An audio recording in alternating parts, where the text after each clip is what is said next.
دلته په هرات کې د فراه اناردرې ولسوالۍ شورا له لورې د وینې ټولولو کمپاین پیل شو. د دغه کمپاین په لومړۍ دوره کې 100 کسانو خپله وینه ډالۍ کړه. د دغه کمپاین د پیلولو مسؤلین موخه هغه کسانو ته مرسته یادوي چې په روغتونونو کې د وینې کموالي سره مخ دي.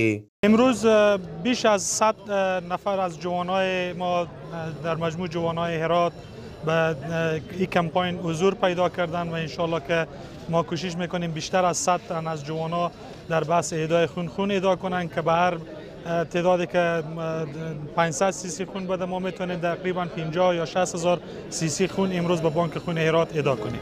په دغه کمپاین کې وینې ورکوونکي خوښ دي چې کولای شي د یوه کس ژوند وژغوري او زیاتوي چې د وینې ډالۍ کولو کمپاین باید په هیواد کې په یوه کلتور بدل شي.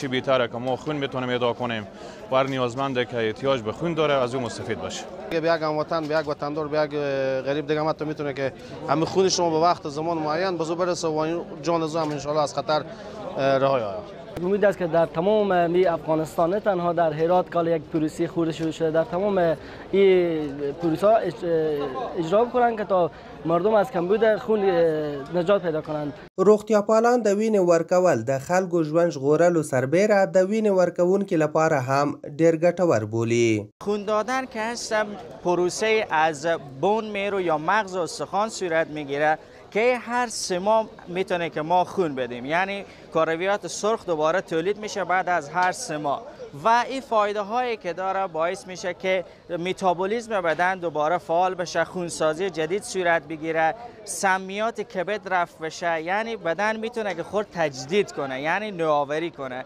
دوباره تجدید حیات بشه. دا په داسې حال کې ده چې په وروستیو کې په دولتي روغتونو کې د وینې کموالي له کبله ډیری خلک خپل ژوند له لاسه ورکوي.